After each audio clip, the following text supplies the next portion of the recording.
இயேசு கிறிஸ்துவின் நாமத்தில் உங்களுக்கு என் அன்பின் வாழ்த்துக்கள். எப்படி இருக்கிறீங்க? சுகமா இருக்கீங்களா? நீங்கள் சுகமாய் இருப்பீர்கள் சொல்லி நான் கிறிஸ்துவுக்கு நம்புகிறேன்.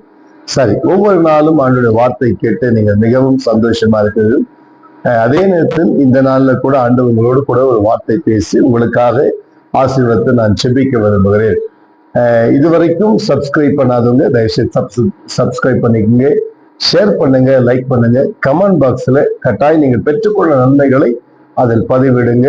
உங்களுடைய வாட்ஸ்அப் எண் நீங்க தயவுசெய்து பதிவிட்டீங்கன்னா கற்றுக் கொடுக்கிற பதிலை நாங்கள் திரும்ப ரிட்டர்ன் உங்களுக்கு பதில் அனுப்பி வைப்போம். அதனால நம்முடைய சால்வேஷன் ஃபுல் காஸ்பல் ஈஜி சபையில ஒவ்வொரு நாளும் விசேஷத்தை ஒரு ஜெபம் நடந்து கொண்டே இருக்கிறது. உங்களுக்காக நாங்கள் விசேஷமா ஜெபிக்கிறோம். ஸோ அதே நேரத்தில் வருகிற 18ஆம் தேதி இருந்து டிசம்பர் 8ஆம் தேதி வரைக்குமா நம்ம சர்ச்சில் 21 நாள் உபவாச ஜெபம் நம்ம சபையில் இருக்கிறது. உங்களுக்காக விசேஷமா பிரத்யேகமாய் கர்த்தருடைய ஊழியர்கள் பெங்களூர் பகுதிகளில் அநேக இடங்கள்ல ஊழியம் செய்கிற தேவனுடைய தாசர்கள் பாஸ்டர்மார்கள் வந்து நம்முடைய சபையில 21 நாட்களும் வந்து அவர்கள் கர்த்தருடைய வார்த்தை பகிர்ந்து கொண்டு ஜெபித்து உங்கள் ஆசிரியத்துக்காய் ஜெபிக்க போறாங்க. ஸோ ஆகையினால் தயவு செய்து நீங்கள் இதில் பங்கு பெற முடியுமானால் நீங்கள் அருகாமையில் இருப்பினால் கட்டாயம் நீங்க வந்து பங்கு பெறுங்க. இந்த ஸ்கிரீன்ல நம்முடைய சர்ச்சுடைய லொகேஷன் ஸ்கேனர் அனுப்புவாங்க. கரெக்டாக நீங்க இதை பார்த்து நீங்க வரலாம். நீங்க கூகுள்ல salvation full gospel AG church அப்படின்னு நீங்க டைப் பண்ணாவே கட்டாயம் உங்களுக்கு கிடைக்கும். நீங்க அதை பயன்படுத்திக்கலாம். ஃபேஸ்புக்ல என் பால் ரமேஷ் அப்படிங்கிற ஃபேஸ்புக்ல நீங்க டைப் பண்ணீங்கன்னா அதுல உங்களுக்கு கிடைக்கும். ஸோ முகவரி நீங்கள் கண்டுபிடிக்கலாம் எளிதில். அதே போல இன்ஸ்டாகிராம், அதே போல வாட்ஸ்அப், ஃபேஸ்புக், இப்படி யூடியூப், இது எல்லாவற்றிலும் நீங்கள் பார்க்க முடியும். சரி, அன்றைக்கு நன்றி.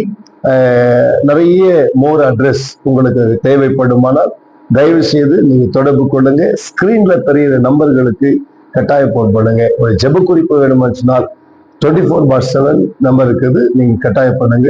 உங்களுக்காக நாங்கள் ஜெபிப்போம்.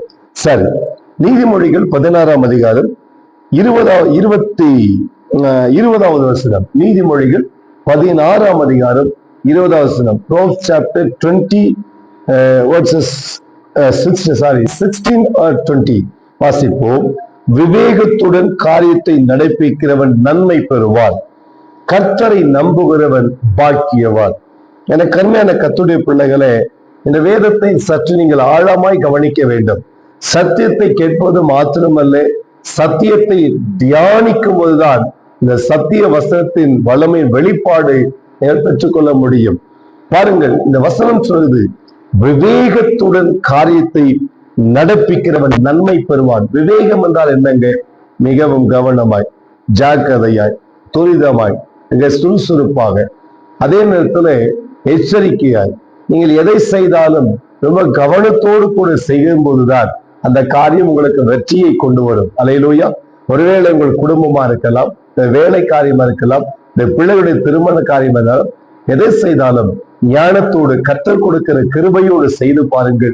நிச்சயம் நீங்கள் செய்கிற அந்த காரியம் ஆசீர்வாதமாய் இருக்கும். அல்லேலூயா. பாருங்கள், வசனத்தை அடுத்த பகுதி சொல்றது கர்த்தரை நம்புகிறவன் பாக்கியவான் என்று சொல்கிறது. கருமையான கர்த்தருடைய பிள்ளைகளை, ஆண்டவரை நீங்க உண்மையா நம்புறீங்க தானே? கர்த்தருடைய சமூகத்துக்கு போறீங்க தானே? தினந்தோறும் ஆண்டவரோடு பேசுறீங்க தானே? உங்க மனபாரங்களை கர்த்தருடைய சமூகத்தில் சொல்றீங்க தானே? நிச்சயம் நான் சொல்கிறேன், என் அன்பு சகோதரி, என் அன்பு சகோதரனே, அன்பு வாலிபு பிள்ளையை மறக்காதே. கர்த்தர் உன்னை ஆசீர்வதிப்பார். இந்த நாளில் தேவன் பெரிய காரியங்களுக்கு செய்வார். நீங்கள் ஜெபிக்கிற கர்த்தர் வெற்றியை பெறுவார். இன்றைக்கு உங்களுக்கு அற்புதம் நடக்கும். இன்றைக்கு உங்கள் தேவைகள் சந்திக்கப்படும். இயேசு கிறிஸ்துவின் நாமத்தில் கர்த்தர் உங்களை ஆசீர்வதிப்பாராக. நான் ஜெபிக்கிறேன். அன்பு பிதாவே, உமக்கு நன்றி. என்னோடு இணைந்து ஜெபிக்க இந்த பிள்ளைகளுக்காய் ஜெபிக்கிறேன். இயேசுவின் நாமத்தில் உங்கள் ஆசீர்வதிக்கப்பட்டு என்ன தேவைக்காய் நம்முடைய பிள்ளைகள் ஜெபித்தாலும் அந்த தேவை இயேசுவின் நாமத்தில் சந்திக்கப்படுவதாக. இப்படி செய்கிற அன்புக்காய் நன்றி அப்பா. உங்களுடைய நாம மகிமைப்பட்டும் இயேசுவின் நாமத்தில் ஜெபிக்கிறோம் பிதாவே. ஆமென், ஆமென், ஆமென். கிறிஸ்துவுக்கள் அன்பானவர்களே, ஜெபித்திருக்கிறோம். கவலைப்படைங்க. கட்டாயம் இந்த நாள் தேவன் உங்களுக்கு ஒரு அற்புதத்தை செய்வாராக. ஆமென்.